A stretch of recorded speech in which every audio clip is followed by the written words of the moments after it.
حضرت علامہ مولانا فیض رسول قمر صاحب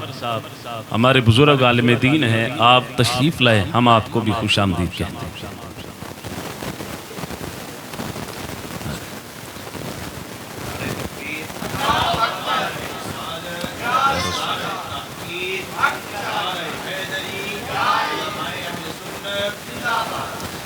حضرات محترم، میں اپنی گفتگو کو سمیٹتے ہوئے چند ایک باتیں آپ حضرات کی بارگاہ میں پیش کر رہا ہوں کہ نمازیں پڑھنا یہ یقیناً بہت بڑی عبادت ہے، روزہ رکھنا بھی یہ بہت بڑی عبادت ہے، اور راتوں کو قیام کرنا، نماز تراویح کو ادا کرنا، اعتکاف کرنا یہ بھی بڑی عبادت ہے۔ میرے آقا کریم علیہ السلام نے ماہ رمضان المبارک کے حوالہ سے ارشاد فرمایا، من صام رمضان ایمانا و احتسابا قد غفر له ما تقدم من ذنبہ، فرمایا جس نے ایمان اور احتساب کے ساتھ ماہ رمضان المبارک کے روزے رکھے،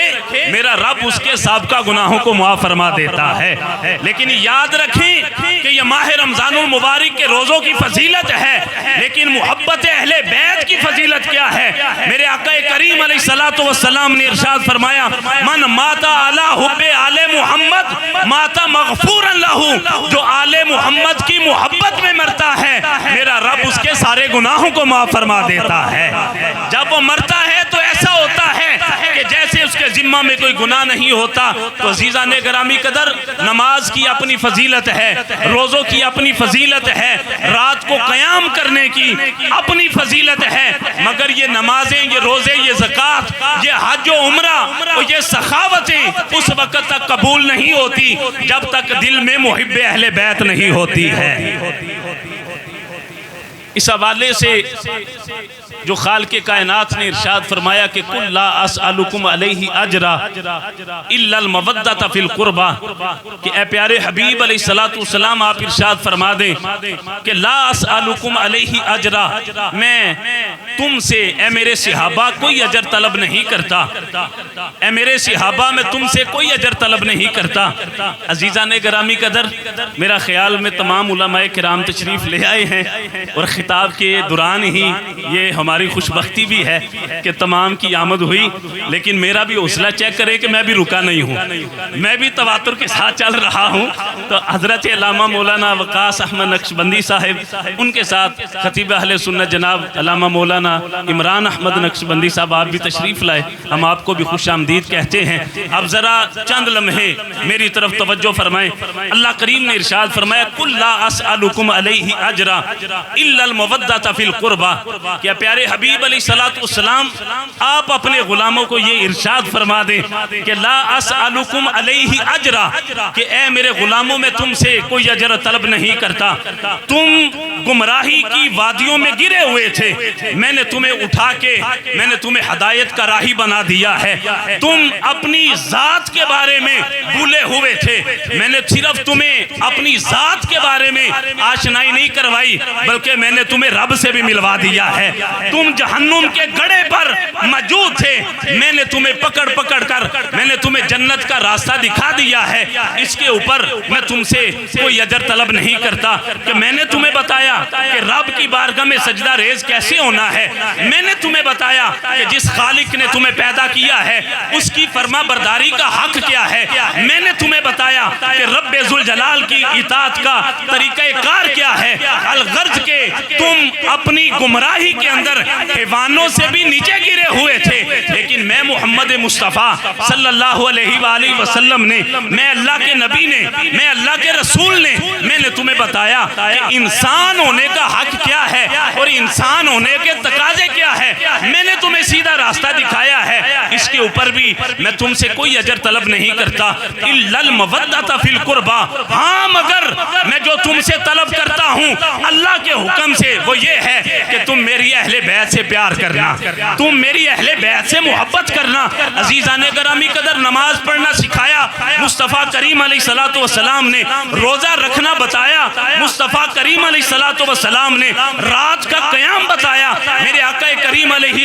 السلام نے اور سجدے کرنا بتایا. میرے کریم آقا علیہ السلام نے فرمایا میں تم سے اجر طلب نہیں کرتا, ہاں اس کا معاوضہ ہے, یہ جو کچھ تمہیں دیا ہے نا اس کا معاوضہ ہے. وہ کیا ہے؟ وہ محبت اہل بیت اطہار ہے, وہ مودت اہل بیت اطہار ہے. عزیزان گرامی قدر, کسی کے اوپر کچھ طلب نہیں کیا, لیکن جو معاوضہ طلب کیا ہے, اگر کسی نے وہ معاوضہ ادا نہ کیا تو یاد رکھنا یہ روزے کسی کام کے نہیں ہیں, یہ زکاتیں کسی کام کی نہیں ہیں, یہ حج و عمرہ کسی کام کا نہیں ہے. بلکہ یہاں تو تصوف کے حضرات بھی بیٹھے ہیں, وظائف کے بادشاہ بھی بیٹھے ہیں, وہ میں نے علماء سے ہی سنا ہے, وہ کہتے ہیں جب بھی کوئی وظیفہ کرو نا تو اس کا حق ہوتا ہے, اگر اس کا حق نہ ادا کیا جائے, زکات اس کی نہ نکالی جائے, خراج اس کا نہ نکالا جائے, تو بعض کہتے ہیں جی وہ وظیفہ جو ہے نا وہ الٹا بھی پڑ جاتا ہے. میں کہتا ہوں اسلام کا بھی حق ہے,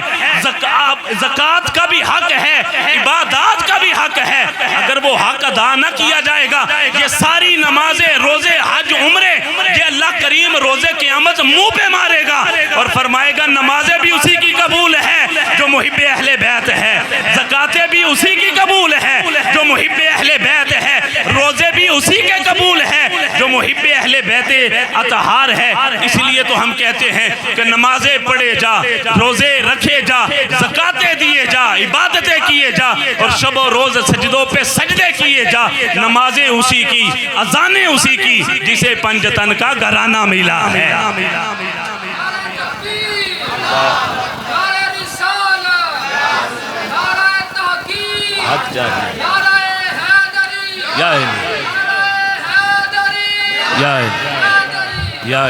عزیزان گرامی قدر,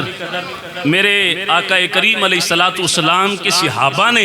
اس آیہ مبارکہ کی عملی تفسیر بن کر کس طرح سے دکھایا ہے. ایک واقعہ عرض کرتا ہوں. حضرت عمر فاروق رضی اللہ تعالی عنہ, آپ صحابہ کرام کے ساتھ ایک محفل میں, حضرت ابو فاختہ رضی اللہ تعالیٰ عنہ اس کے راوی ہیں, آپ بیٹھے ہوئے تھے, مجلس لگی ہوئی ہے جس طرح سے ابھی لگی ہے, تو علماء آتے ہیں تو ہم محبت کے لیے, مودت کے لیے, پیار کے لیے ان کے لیے جگہ کو کشادہ کر دیتے ہیں. تو حضرت عمر فاروق رضی اللہ تعالیٰ عنہ آپ بھی تشریف فرما تھے کہ اتنے میں شیر خدا, مشکل کشا جناب علی المرتضی رضی اللہ تعالیٰ عنہ آپ تشریف لے آئے, تو جناب عمر فاروق رضی اللہ تعالیٰ عنہ سمٹنے لگے اور آپ نے حضرت علی کے لیے جگہ کو کشادہ کر دیا اور عاجزی کا اظہار فرمایا. جناب علی رضی اللہ تعالیٰ عنہ آپ آئے, آپ نے اس محفل پاک میں شرکت کی, تشریف رکھی, کچھ لمحات کے بعد آپ تشریف لے گئے. تو صحابہ کرام رضوان اللہ تعالی علیہم اجمعین میں سے اور جو بھی مجلس میں آپ کے ساتھی تھے, کسی نے سوال کیا, اس نے کہا حضرت کیا بات ہے کہ جس طرح سے آپ نے جناب علی المرتضی رضی اللہ تعالیٰ عنہ کے لیے اپنی عاجزی کا اور عمل کا اظہار کیا ہے, ہم نے آپ کو کسی اور کے لیے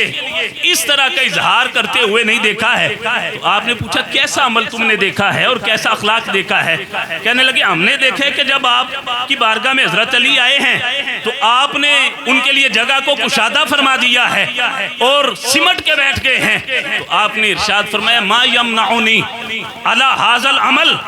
اس عمل سے مجھے کیا بات روکتی ہے, میں کیوں نہ ان کے لیے جگہ کو کشادہ کر دوں, اس لیے کہ علی وہ ہے, میرے مصطفیٰ نے فرمایا ہے کہ علی عمر کا بھی اور ہر بندہ مومن کا بھی مولا ہے. تو میں تو اپنے مولا کے لیے جگہ کو کشادہ کر رہا ہوں. عزیزان گرامی قدر, ذہن میں باتیں تو بہت ساری تھی جو دل تھا کہ میں آپ کی بارگاہ میں کرتا, لیکن میں ایک ناقص العلم بھی ہوں اور میں اس حوالے سے اتنا تجربہ بھی نہیں رکھتا. تو علماء کی آمد نے مجھے ساری چیزیں بلا دی اور آپ بھی تشریف فرما ہیں. تمام حضرات ان کے سامنے بیان کرنا بھی خاصا مشکل کام ہوتا ہے. بس انہی الفاظ کے اوپر اپنی حاضری کو کمپلیٹ کرتا ہوں کہ اللہ کریم ہماری اس حاضری کو قبول فرمائے. مالک آپ تمام کا حامی و ناصر ہو. باخر و دعوانا نعرہ تکبیر, بسم اللہ, نعرہ تکبیر.